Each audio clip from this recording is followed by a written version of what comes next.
The test series that you are doing. Answer writing से 2-3 चीज़ें होती हैं, ना केवल हमारी एक लिखने का हमें समझ आता है हम क्या लिखते हैं कैसा है, पर हमारा कॉम्प्रिहेंशन भी इम्प्रूव होता है, हमें कितना समझ में आया वो भी हमें खुद समझ आता है जब हम आंसर्स लिखते हैं। और इसीलिए आंसर राइटिंग पे आप फोकस कीजिए, 1 से 2 आंसर्स ज़रूर लिखिए।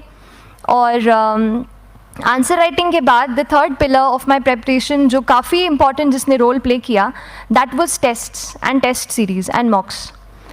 देखिए हम पढ़ रहे हैं यहाँ पर, I will also come to the point कि हम कैसे दिल्ली, भोपाल और इंदौर में प्रिपेयर करके बिना दिल्ली जाए हम कैसे कर सकते हैं, I will come to that point.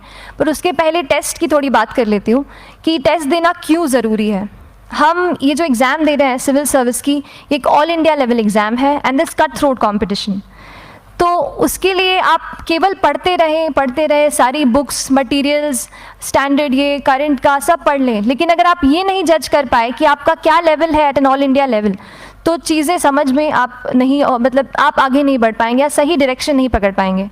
तो इसलिए आप टेस्ट से घबराइए मत। कई बार टेस्ट का इनर्शिया होता है, ऐसे लगता है कि जब तक पूरा सिलेबस कंप्लीट नहीं कर लूँ तब तक टेस्ट नहीं दूंगा, लेकिन सच में बात ये होती है कि जब तक हम जीएस के मतलब पेपर देने अंदर भी घुसते हैं ना, तब भी उस सेकंड पे लग रहा होता है कि कुछ छूट गया है हमारा।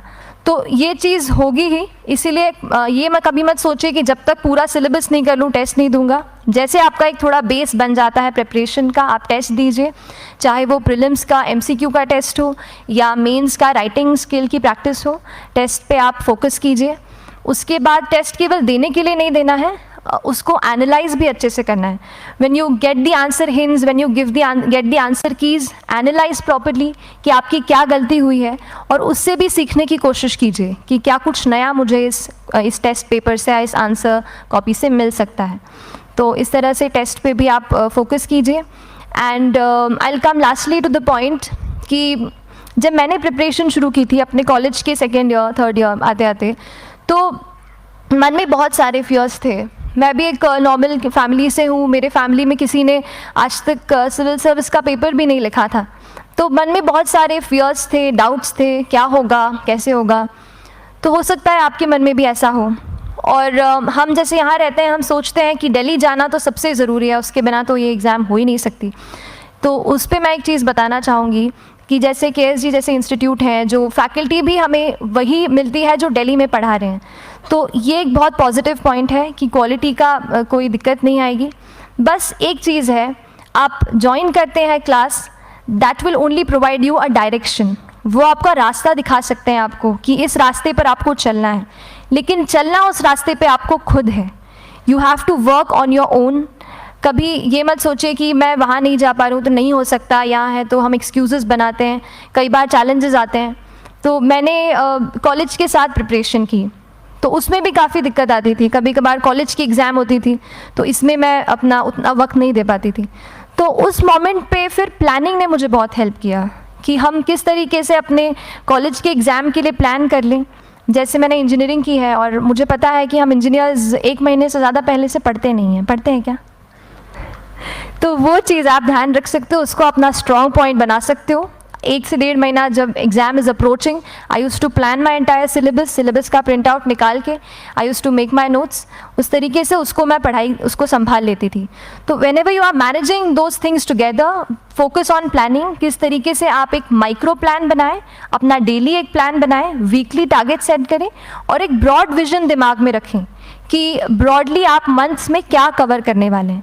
अगर आप प्लानिंग अच्छे से करते हैं तो ज़्यादातर पोर्शन आपका वहीं से कवर हो जाता है, और जब आप टारगेट्स बनाते हैं, उनको टिक करते हैं, तो एक सेंस ऑफ कंप्लीशन भी आपको मिलता है कि yes I am on the right path और मैं सही जा रहा हूँ या जा रही हूँ। तो इस तरीके से प्लानिंग पे भी इक्वली फोकस कीजिए।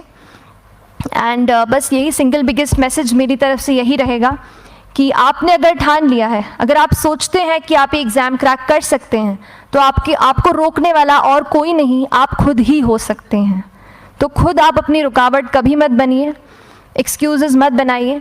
ऑब्स्टिकल ज़रूर आएंगे, उन्हें आपको चैलेंज करना है, challenges are meant to be challenged. तो सही तरीके से अपने ऑब्स्टिकल्स को हैंडल कीजिए, और इस एग्ज़ाम में अगर आप सही स्ट्रैटेजी रखते हैं तो आप अपने एक अटैम्प्ट में ही इसको क्रैक कर सकते हैं। एंड एनीवेज आप जो भी अटैम्प्ट नेक्स्ट रखते हैं, दिल में यही रखिएगा कि जो ये मेरा नेक्स्ट अटैम्प्ट होने वाला है, ये मेरा बेस्ट अटैम्प्ट होने वाला है। कभी भी इस एग्ज़ाम को हाफ हार्टेडली मत दीजिए कि चलो दे के देखता हूँ कैसा है पैटर्न का एग्ज़ाम का। अगर एग्ज़ाम का पैटर्न देखना है ना तो घर पे 3 घंटा टाइम लगा के एग्ज़ाम दे दो, बस केवल पैटर्न देखने के लिए एग्ज़ाम अटेम्प्ट मत कीजिए। जब आप एग्जामिनेशन हॉल में जा रहे हैं या कोई अटेम्प्ट आपने सेट किया है तो अपना सब कुछ उस एग्ज़ाम को दीजिए, अपना टाइम, एनर्जी, फोकस, जितना भी करेक्ट आप उसमें पॉजिटिविटी डाल सकते हैं उसको दीजिए एंड पूरी तैयारी के साथ ही इस पेपर को दीजिए and I am sure that you'll succeed.